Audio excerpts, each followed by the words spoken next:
Assalamualaikum warahmatullahi wabarakatuh. Saya Muhammad Iksan. Pada video kali ini saya akan menjelaskan representasi dan alur pemrosesan data pada komputer. Jadi pada video kali ini saya akan menjawab soal tentang alur pemrosesan data pada komputer.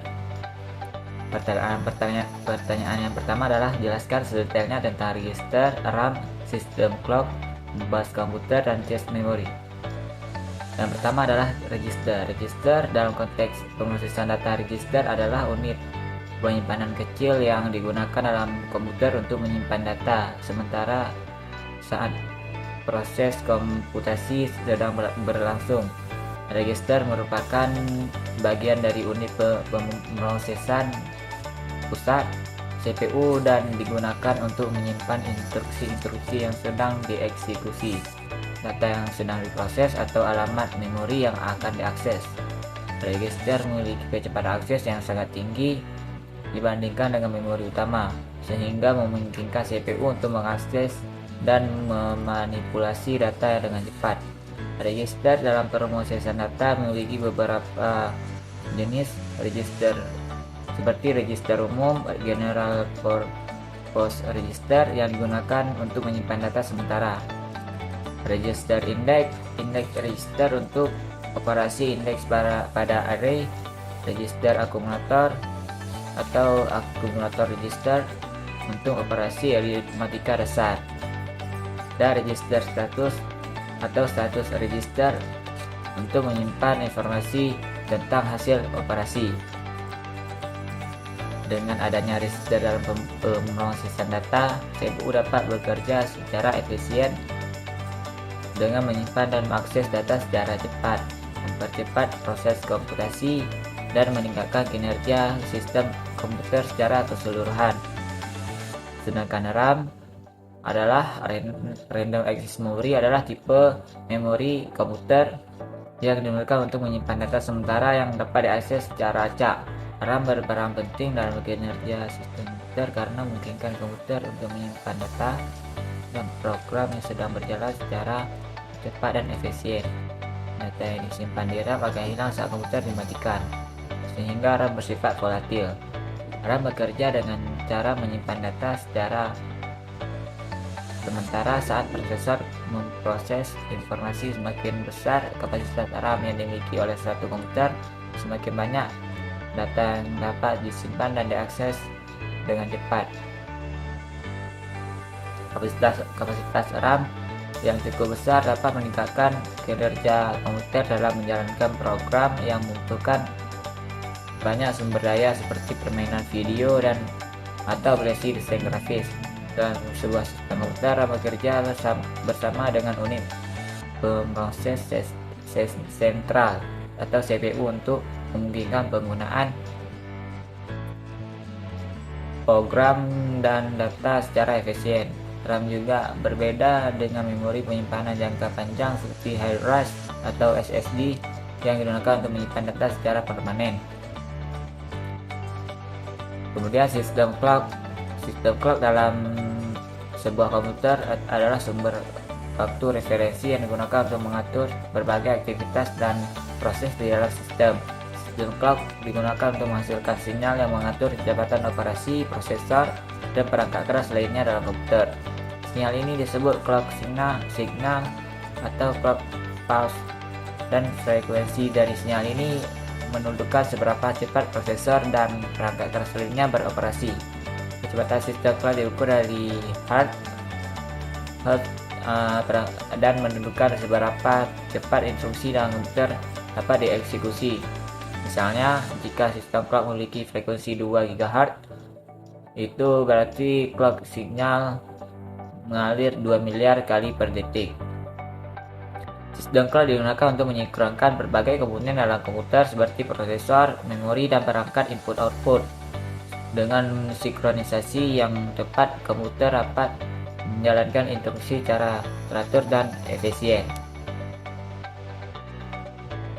Kemudian bus komputer adalah jalur komunikasi yang menghubungkan berbagai komponen dalam sistem komputer seperti CPU, memori, dan perangkat input-output. Bus ini Bus ini memungkinkan transfer data antara komponen-komponen tersebut seperti mentransfer instruksi dari CPU ke memori atau mentransfer data dari perangkat penyimpanan ke CPU. Bus komputer dapat dibagi menjadi beberapa jenis seperti bus data yang mentransfer data antara komponen, bus alamat yang mentransfer informasi tentang lokasi dan lokasi memori atau perangkat, dan bus kontrol yang mengatur operasi transfer data. Kecepatan dan lebar bus komputer mempengaruhi kinerja sistem komputer, karena semakin cepat dan lebar bus tersebut, semakin cepat pula transfer data antara komponen-komponen. Kemudian cache memory. Cache memory adalah jenis memori yang berada di CPU, Central Processing Unit, dan memori utama komputer seperti RAM, Random Access Memory. Cache memory dirancang untuk menyimpan data yang sering digunakan atau data yang diharapkan akan digunakan lagi dalam waktu dekat. Dengan menyimpan salinan data yang sering diakses, cache memory memungkinkan CPU untuk mengakses data tersebut lebih cepat daripada mengambil data dari memori utama. Cache memory memiliki tingkat akses yang lebih cepat daripada memori utama karena ukurannya yang lebih kecil dan letaknya yang lebih dekat dengan CPU. Hal ini memungkinkan CPU untuk mengakses data dengan lebih efisien dan cepat. Cache memory bekerja berdasarkan prinsip lokalitas. Cache memory bekerja berdasarkan prinsip lokalitas, yaitu adanya kecenderungan bahwa data yang baru diakses cenderung berada di sekitar data yang telah diakses sebelumnya. Oleh karena itu, cache memory menyimpan data yang mungkin akan digunakan lagi dalam waktu dekat.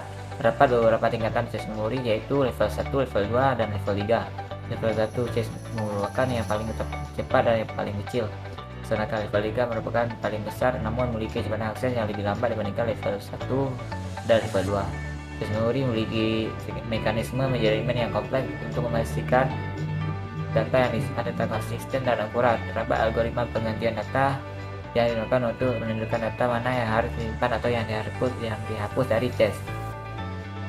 Pertanyaan selanjutnya ialah jelaskan apa yang dimaksud dengan data non-standard enumerated dan data subarray. Data non-standard enumerated